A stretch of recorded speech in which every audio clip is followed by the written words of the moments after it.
दोस्तों, अगर आप आज इस वीडियो को 10 मिनट मन लगाकर सुन लेते हैं, तो जीवन भर आप बीमारियों से कोसों दूर रहें। इसलिए इस वीडियो को पूरा सुनें। यह आपके लिए किसी वरदान से कम नहीं है। वीडियो को मन लगाकर सुनें।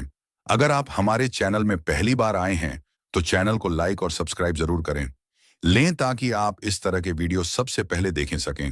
तो चलिए वीडियो को शुरू करते हैं। क्या आप जानते हैं, हमारी ज्यादातर बीमारियां शरीर से नहीं बल्कि मन से शुरू होती हैं। कभी गुस्सा, कभी लालच, कभी चिंता, कभी नफरत। ये सब मन के जहर हैं जो धीरे धीरे हमारे शरीर को अंदर से बीमार बना देते हैं। बुद्ध ने कहा था, मन ही सबका मूल है। जैसा मन सोचता है वैसा ही जीवन बनता है।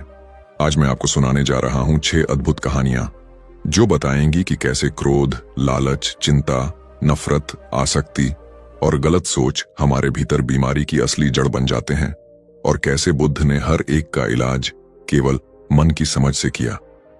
तो वीडियो को आखिर तक जरूर देखो, क्योंकि इन कहानियों के अंत में तुम्हें समझ आएगा, इलाज दवा में नहीं, समझ में छिपा है। स्टोरी 1, क्रोध की आग। कभी सोचा है, जब हम किसी पर गुस्सा करते हैं तो असल में जलता कौन है? सामने वाला नहीं, बल्कि हम खुद। बुद्ध ने इस बात को बहुत सरल तरीके से समझाया था। एक बार एक व्यक्ति बुद्ध के पास आया। उसका चेहरा लाल था, आंखों में आग थी और शरीर थकान से भरा हुआ था। उसने कहा, गौतम, मैं बहुत जल्दी गुस्सा कर देता हूं, छोटी छोटी बातों पर आग बबूला हो जाता हूं, लेकिन अब मुझे लगता है कि यह गुस्सा मुझे अंदर से बीमार कर रहा है। मैं दिन रात चिड़चिड़ा रहता हूं, ठीक से सो नहीं पाता और शरीर में दर्द रहता है। बुद्ध ने उसकी आंखों में देखा और मुस्कुराते हुए कहा, जब तुम किसी को गाली देते हो तो सबसे पहले कौन जलता है? वह व्यक्ति कुछ पल सोच में पड़ गया, फिर बोला, मैं ही। बुद्ध बोले, यही बीमारी की शुरुआत है। जब क्रोध मन में आता है तो वह पहले तुम्हारे भीतर की ऊर्जा को जलाता है। शरीर की हर कोशिका उस आग को महसूस करती है। गुस्से में तुम्हारा रक्त तेज बहने लगता है, हृदय की धड़कनें बढ़ जाती हैं और मन बेचैन हो जाता है। धीरे धीरे यह बेचैनी तुम्हारे शरीर को थकाने लगती है और बीमारी का रूप ले लेती है। बुद्ध ने जमीन से एक जलती हुई लकड़ी उठाई और बोले, अगर तुम इसे किसी पर फेंकोगे तो क्या पहले तुम्हारा हाथ नहीं जलेगा? वह व्यक्ति चुप रह गया। बुद्ध ने कहा, क्रोध भी उसी लकड़ी की तरह है। तुम सोचते हो कि किसी और को जलाओगे, लेकिन सबसे पहले तुम खुद जलते हो और यह जलन शरीर में विष की तरह फैल जाती है। व्यक्ति की आंखों से आंसू निकल आए। उसने कहा, गौतम, अब समझ आया कि मेरी बीमारी का कारण बाहर नहीं, मेरे भीतर है। बुद्ध ने कहा, जब तक तुम अपने मन को शांत नहीं करोगे, तब तक शरीर को कोई दवा ठीक नहीं कर सकती। गुस्सा छोड़ दो, क्योंकि वह आग तुम्हें ही राख बना रही है। उस दिन से वह व्यक्ति हर बार गुस्सा आने पर गहरी सांस लेता, खुद से कहता, क्या मैं खुद को जलाना चाहता हूं? और धीरे धीरे उसका मन शांत होने लगा। उसका शरीर भी स्वस्थ हो गया। बुद्ध ने सिखाया कि मन में क्रोध रहेगा तो शरीर कभी स्वस्थ नहीं रहेगा। क्रोध बाहर निकलने वाली चीज नहीं, समझने वाली चीज है। जब तुम उसे पहचान लेते हो, तब वह खुद ब खुद मिट जाता है। इसीलिए जब भी जीवन में गुस्सा आए, खुद से यह सवाल पूछो, क्या मैं खुद को जलाऊंगा या खुद को बचाऊंगा? याद रखो, सच्ची शक्ति गुस्से में नहीं, धैर्य में होती है। स्टोरी 2, लालच का जहर। कहते हैं कि धन इंसान की जरूरत पूरी करता है, लेकिन जब वही धन हमारी सोच पर हावी हो जाता है तो वह जहर बन जाता है। बुद्ध के पास एक दिन एक बहुत धनी व्यापारी आया। उसका शरीर कमजोर था, चेहरा मुरझाया हुआ और आंखों में बेचैनी साफ झलक रही थी। वह बोला, गौतम, मेरे पास सब कुछ है, धन, घर, नौकर, गाड़ियां, लेकिन फिर भी मैं अंदर से खाली महसूस करता हूं। मुझे नींद नहीं आती, भूख नहीं लगती और शरीर दिन ब दिन बीमार होता जा रहा है। मैंने हर वैद्य, हर चिकित्सक को दिखाया, पर किसी को कारण नहीं मिला। बुद्ध ने शांत स्वर में पूछा, तू दिन का ज्यादातर समय क्या करता है? व्यापारी ने कहा, धन कमाता हूं, व्यापार बढ़ाता हूं, सौदे करता हूं। मैं चाहता हूं कि कोई भी मुझसे अमीर ना हो। बुद्ध मुस्कुराए और बोले, यही तो तेरी बीमारी की जड़ है। तेरा शरीर थका नहीं है, तेरा मन थक गया है। व्यापारी हैरान होकर बोला, मन कैसे थक सकता है? बुद्ध ने कहा, जब मन को कभी संतोष नहीं मिलता, जब हर वक्त वह और चाहता है, तो वह बेचैन हो जाता है, और यह बेचैनी शरीर तक पहुंचती है। यही बीमारी का रूप लेती है। फिर बुद्ध ने उसे एक उदाहरण देकर समझाया। उन्होंने कहा, अगर कोई व्यक्ति नदी का पानी पीना चाहे और एक घड़ा भरकर संतुष्ट हो जाए, तो वह तृप्त हो जाएगा। लेकिन अगर वही व्यक्ति पूरी नदी पीना चाहे, तो वह खुद डूब जाएगा। तू भी धन की नदी पीने की कोशिश कर रहा है और उसमें डूब रहा है। व्यापारी कुछ देर तक मौन रहा। उसके भीतर कुछ टूट गया। उसने कहा, गौतम, अब समझ आया कि मैं धन का मालिक नहीं, धन मेरा मालिक बन गया था। बुद्ध ने कहा, लालच की कोई सीमा नहीं होती, लेकिन संतोष की एक मुस्कान हर बीमारी की दवा है। जब तू देना शुरू करेगा, तब तेरा मन हल्का होगा, और जब मन हल्का होगा, शरीर भी स्वस्थ हो जाएगा। व्यापारी ने बुद्ध की बात मानी। उसने धीरे धीरे दान देना शुरू किया। गरीबों को भोजन, यात्रियों को पानी और जरूरतमंदों की मदद। कुछ ही महीनों में उसका चेहरा बदल गया। उसकी आंखों में चमक लौट आई और शरीर पहले से कहीं अधिक तंदुरुस्त हो गया। तब बुद्ध ने कहा, देख, तेरा शरीर नहीं बदला, तेरा मन बदला है, और जब मन शुद्ध होता है तो शरीर खुद को ठीक कर लेता है। इस कहानी से हमें यही सीख मिलती है कि लालच का बोझ सबसे भारी होता है।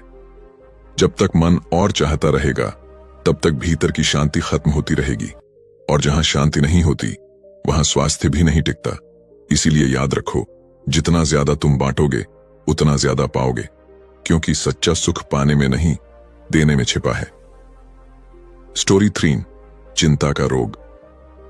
कभी आपने महसूस किया है कि जब हम किसी बात की ज्यादा चिंता करते हैं, तो हमारे अंदर बेचैनी बढ़ने लगती है, नींद उड़ जाती है, सिर भारी लगने लगता है और दिल तेज धड़कने लगता है।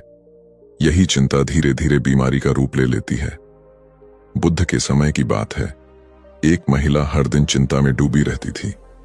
वह हर वक्त सोचती रहती, कल क्या होगा, मेरे बच्चों का भविष्य कैसा होगा, अगर पति की नौकरी चली गई तो घर कैसे चलेगा। उसके मन में हमेशा डर और असुरक्षा का भाव रहता। धीरे धीरे उसकी हालत बिगड़ने लगी। न उसे ठीक से नींद आती, न भूख लगती, शरीर कमजोर और मन अशांत। एक दिन वह बुद्ध के पास पहुंची और बोली, गौतम, मैं बहुत परेशान हूं। मेरे मन में हर वक्त चिंता चलती रहती है। मैं कोशिश करती हूं कि इसे रोकूं, पर यह और बढ़ जाती है। बताइए, मैं क्या करूं? बुद्ध ने शांत स्वर में पूछा, क्या तुम्हारी चिंता ने अब तक तुम्हारी कोई समस्या हल की है? महिला चुप रही, फिर धीमे से बोली, नहीं, कभी नहीं। बुद्ध मुस्कुराए और बोले, तो फिर तुम उसे क्यों पकड़े हुए हो जो कभी काम नहीं आई? चिंता ऐसी चीज है जो न बीते हुए कल को बदल सकती है, न आने वाले कल को ठीक कर सकती है। वह सिर्फ तुम्हारा आज छीन लेती है। महिला ध्यान से सुन रही थी। बुद्ध ने जमीन पर एक पत्थर उठाया और बोले, अगर मैं यह पत्थर अपने सिर पर रखूं तो क्या मुझे दर्द नहीं होगा? महिला बोली, जरूर होगा। बुद्ध बोले, अगर मैं इसे कल रखूं तो क्या दर्द कम होगा? वह बोली, नहीं, और बढ़ जाएगा। बुद्ध ने कहा, बस यही चिंता है। तुम कल की बातों का पत्थर आज अपने सिर पर रखे हुए हो और सोच रही हो कि दर्द कम होगा, लेकिन वह बढ़ता ही जा रहा है। महिला की आंखों से आंसू निकल आए। उसने महसूस किया कि उसकी बीमारी किसी शारीरिक कारण से नहीं, बल्कि मन की उलझन से पैदा हुई थी। बुद्ध ने कहा, जब मन हर पल भविष्य में भागता है, तो वर्तमान की शांति खो देता है, और जहां शांति नहीं, वहां बीमारी जन्म लेती है। इसलिए चिंता छोड़ो और वर्तमान में जियो। जो करना है अभी करो, क्योंकि कल कभी आता नहीं, वह सिर्फ मन का भ्रम है। महिला ने बुद्ध की बात मानी। उसने धीरे धीरे अपने विचारों को बदलना शुरू किया। हर सुबह ध्यान करने लगी, बच्चों के साथ मुस्कुराने लगी और जीवन को जैसे है वैसे स्वीकार करने लगी। कुछ ही दिनों में उसकी हालत सुधरने लगी। उसका चेहरा फिर से खिल उठा और शरीर भी पहले जैसा तंदुरुस्त हो गया। बुद्ध ने कहा, चिंता सबसे बड़ा मानसिक जहर है। यह मन को कमजोर करती है, और जब मन कमजोर होता है तो शरीर भी बीमार पड़ता है। इस कहानी से हमें यही सीख मिलती है, जब भी चिंता आए, खुद से पूछो, क्या इससे कुछ बदलने वाला है? अगर जवाब नहीं है तो उसे छोड़ दो। जीवन आसान तब होता है जब हम वर्तमान में जीना सीख लेते हैं। याद रखो, हर बीमारी की जड़ अशांत मन में है और हर इलाज शांत मन में। स्टोरी पार, नफरत का बोझ। कभी आपने महसूस किया है कि जब हम किसी से नफरत करते हैं या बदला लेने की सोचते हैं तो हमारे अंदर एक भारीपन पैदा हो जाता है। हम चाहे कुछ भी करें, वह व्यक्ति और उसके प्रति गुस्सा हमारे मन में बार बार उभरता रहता है। यही नफरत धीरे धीरे हमारे भीतर झर बनकर फैलने लगती है। बुद्ध के समय की बात है। एक व्यक्ति उनके पास आया। उसकी आंखों में गुस्सा और चेहरे पर द्वेष साफ झलक रहा था। वह बोला, गौतम, मैं अपने दुश्मन को कभी माफ नहीं करूंगा। उसने मेरा अपमान किया है, मैं बदला लेकर रहूंगा। बुद्ध ने शांत स्वर में कहा, अगर तुझे बदला लेना ही है तो पहले मेरे कहे अनुसार एक काम कर। वह व्यक्ति बोला, कौन सा काम? बुद्ध ने पास रखे एक बड़े पत्थर की ओर इशारा करते हुए कहा, इस पत्थर को उठाकर अपने साथ रख। जहां भी जाओ इसे अपने पास रखो, दिन रात। वह व्यक्ति सोचने लगा कि इसमें क्या बड़ी बात है। उसने पत्थर उठाया और चल पड़ा। शुरुआत के कुछ घंटे तक तो उसे कोई दिक्कत नहीं हुई, पर जैसे जैसे दिन बीते उसका शरीर दर्द करने लगा। हाथों में छाले पड़ गए, पीठ झुक गई और नींद गायब हो गई। कुछ दिनों बाद वह थक कर बुद्ध के पास लौटा और बोला, गौतम, यह पत्थर बहुत भारी है, मैं इसे और नहीं उठा सकता, मेरे शरीर में दर्द हो रहा है। बुद्ध मुस्कुराए और बोले, जैसे यह पत्थर तुझे भारी लगता है, वैसे ही तेरे मन में पली नफरत भी तुझे अंदर से दबा रही है। तू सोचता है कि तू अपने दुश्मन को सजा दे रहा है, पर असल में तू खुद को सजा दे रहा है। वह व्यक्ति स्तब्ध रह गया। बुद्ध ने आगे कहा, जब तू नफरत करता है तो तेरा मन हर पल उसी जहर में डूबा रहता है। वह तेरी शांति छीन लेता है, तेरी मुस्कान मिटा देता है और धीरे धीरे तेरा शरीर बीमार पड़ने लगता है। यह नफरत तेरे भीतर जमा हुआ पत्थर बन जाती है जिसे तू रोज ढोता है, और यही बोझ तुझे तोड़ देता है। वह व्यक्ति रो पड़ा और बोला,